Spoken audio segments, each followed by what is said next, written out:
The following is an encore presentation of Everything Everywhere Daily. In 1648, Europe saw the end of two of the most horrific wars that had ever been seen on the continent up until that point. The treaties which ended these conflicts established an international order which overturned the system that had existed for centuries and established a new order which, in many respects, still exists today. Learn more about the Peace of Westphalia and how its legacy can still be felt 350 years later on this episode of Everything Everywhere Daily.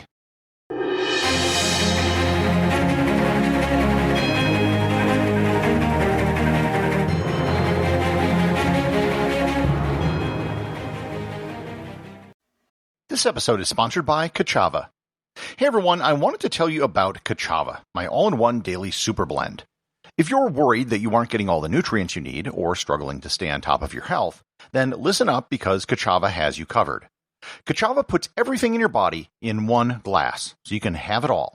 All the superfoods, all the vitamins, all the omegas, all the adaptogens, all the greens, all the protein, all the benefits. For your gut, your skin, your hair, your brain, your muscles, your heart, everything. No more compromise, no more guilt, and no other nutrition shake does all of this. They traveled to the ends of the earth to source everything and then crushed it up. Kachava is a powder. You take 2 scoops of it and just add water and blend it up, and it tastes incredible. They have 5 delicious flavors: vanilla, coconut acai, chai, matcha, and my favorite, chocolate. I can drink 1 glass of Kachava a day, and it'll keep me full for hours. Trying to manage all the supplements and ingredients you should be taking can be overwhelming and expensive. But now, Kachava makes clean, organic, superfood nutrition accessible to everyone. So, you gotta try Kachava for yourself. Kachava is offering 10% off for a limited time. Go to kachava.com/everywhere, spelled Kachava, and get 10% off your first order. That's kachava.com/everywhere. To understand how the Peace of Westphalia came about, we first have to understand the wars which necessitated the peace. If you aren't a student of medieval European history, many of the wars can get really confusing. There were tons of kingdoms, principalities, and duchies, many of which no longer exist anymore, and there were tons of kings, often with the same few names, Henry, Louis, Charles, and the wars were often named based on how long they went. There was the 7-Year War, the 9 Years' War, the 30 Years' War, the 80 Years' War, the 100 Years' War, and the Second 100 Years' War, just to name a few of them. The 2 particular wars in question were the 30 Years' War and the 80 Years' War. The 80 Years' War is also known as the War of Dutch Independence. The modern-day countries of Netherlands, Belgium, and Luxembourg fought against the Habsburg Spanish monarchy, which controlled the region. This war was a combination of a distant monarch who was far away in Spain and one of religion. Spain was a staunchly Catholic country, and various Protestant denominations had taken hold in the lowland countries. Over the years, the war took probably about 200,000 lives on both sides. The other war which was ravaging the continent, and which was much more devastating, was the 30 Years' War. If you aren't familiar with the 30 Years' War, it was probably the most costly war in Europe before the 20th century, even surpassing the Napoleonic Wars of the 19th century. This too involved the Habsburgs and the Holy Roman Empire, but it also involved an alliance of kingdoms and realms which spanned from Hungary to Sweden to the Netherlands and France. Pretty much all of Germany was involved on one side of the conflict or the other. The main issue here was religion, with various rulers declaring themselves and all of their subjects either Catholic or Protestant. It is estimated that as many as 8 million people might have died in the conflict, with 30% of the entire population of Germany having perished. Both of these conflicts are worthy of their own episodes, and I have them both on my big list for future shows. Suffice it to say that they were very long wars that killed a lot of people at a time when the population of Europe wasn't that large, and it had a whole lot to do with religion, but not totally to do with religion. I'm massively oversimplifying it, but that's the elevator pitch version of the wars. By the time 1648 rolled around, everyone was exhausted and just wanted to put an end to the fighting. Given the animosity which had built up, there were actually 2 different treaties that were signed and negotiated in 2 different cities, because the sides couldn't agree on a single location to hold the talks. One city was the Catholic city of Münster, and the other was the Lutheran city of Osnabrück. They're about 50 kilometers away from each other, and they are both located in the region of Westphalia in northwest Germany, not far from the modern border with the Netherlands. Both cities were considered neutral territory for the duration of the negotiations. The talks involved 109 delegates from all the various warring parties, and it took 5 years to hammer out. In the end, 3 separate treaties were signed. The first was the Peace of Munster, which ended the 80 Years' War between Spain and the now recognized and independent Dutch Republic. This was signed on January 30th, 1648. The other 2 treaties were both signed on October 24th, 1648. These were the Treaty of Munster between the Holy Roman Empire, France, and the Dutch Republic, and the second was the Treaty of Osnabrück, which ended the 30 Years' War. The primary signatories of this treaty were the Holy Roman Empire and Sweden, with some other smaller allied states. Many leading intellectuals of the time, such as Gottfried Leibniz, Jean-Jacques Rousseau, Immanuel Kant, and Friedrich Schiller, felt that the Peace of Westphalia, which is the term used to collectively describe all 3 agreements, was a first step towards universal peace. However, this episode really isn't about anything I just described. The history of the wars and the signing of the treaty is really just a background for the real topic of this episode: Westphalian sovereignty. If you haven't come across this phrase before, I wouldn't worry too much about it. It's usually only used by political scientists or diplomats. It basically describes the current legal international order with nation-states.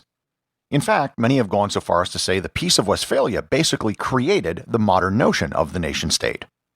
To explain what that means, let me describe the state of affairs before the Peace of Westphalia and how the treaties changed that. Prior to Westphalia, sovereignty was a very messy subject. There were overlapping rights to land based on hereditary rule. The idea of sovereignty was, for the most part, based on individuals who claimed the right to rule from God. A great example would be England and France.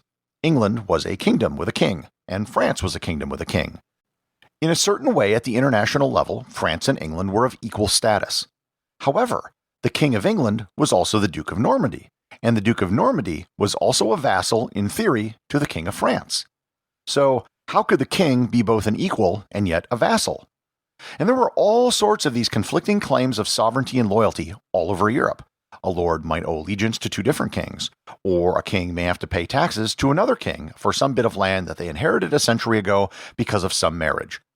But who really held sovereignty over a region? Was it a faraway emperor, or some other ruler who actually lived there and managed the affairs of his land? Did sovereignty and power lie in the larger, more abstract ruler, or in the more particular local ruler? This all came to a head during the Protestant Reformation, when some rulers became Protestant and made their subjects join them. On top of all of this, there was the supranational institution of the Catholic Church. The Pope claimed the right to appoint, or at least approve, monarchs anywhere in Christendom. The Peace of Westphalia basically did away with all of that.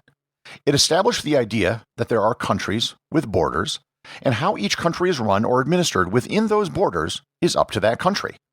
No other country, emperor, or pope could dictate what that country did. It also established that all countries were, at least in an international legal sense, equal. It didn't matter if a country was run by a king, a prince, a duke, or if it was even a republic. A country was a country. A ruler could do whatever they wanted within their borders, and they had no say in what someone else did within their borders. There were still kings and emperors and princes, to be sure, but now it just made everyone's space on the map its own thing.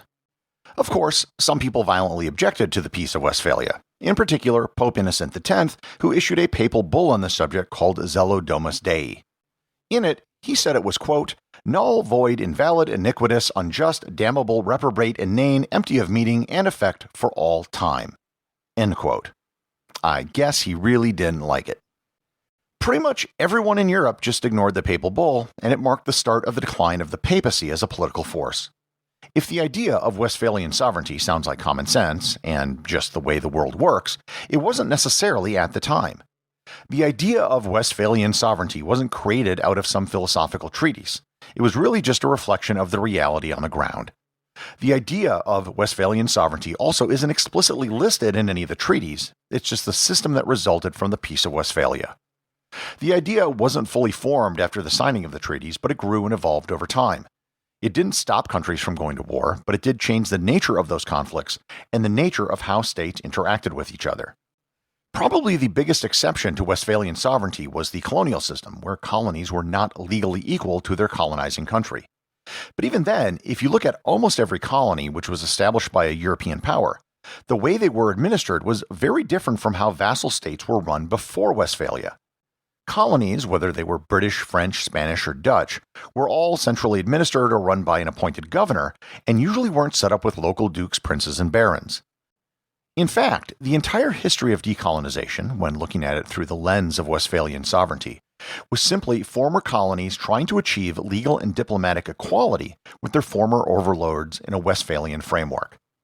Likewise, as countries outside of Europe modernized, they too organized their international relations in Westphalian terms because it just worked, and there really wasn't anything else in place for international relations between countries so far away.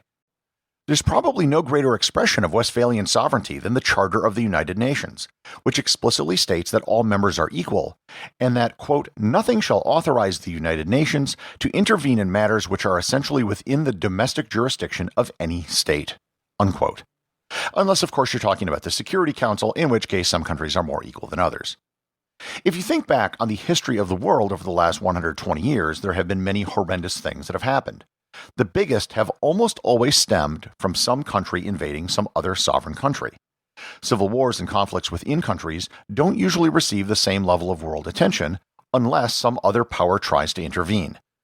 Since the end of World War II, open warfare between sovereign countries has become much rarer than it was beforehand.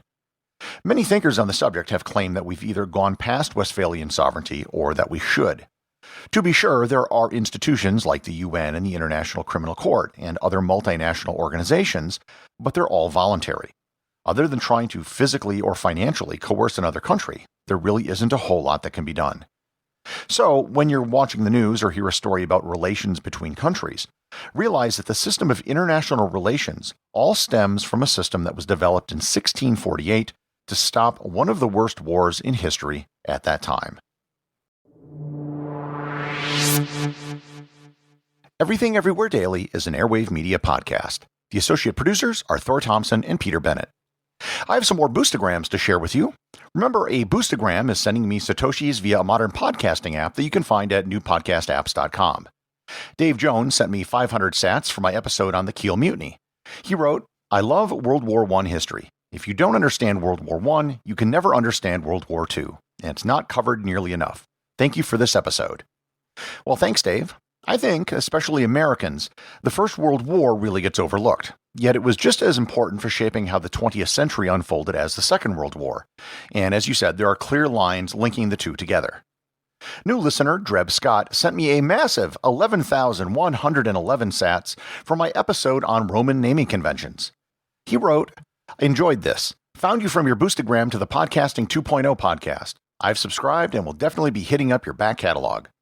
He then sent another boost of 3,222 sats from the episode on Joseph Bonaparte, the King of New Jersey. He added, I'm really enjoying this podcast. Well, thanks, Dreb. In addition to asking my listeners to send in boostograms, I also support the podcasts I enjoy listening to as well. And if any of you are curious how you can send me a boostogram, just do a search on Podcasting Boostogram, and you can easily find information on how to do it. There are currently almost 5,000 podcasts set up to receive boostograms from listeners. And also, remember, if you leave a review or send me a boostogram, you too can have it read on the show.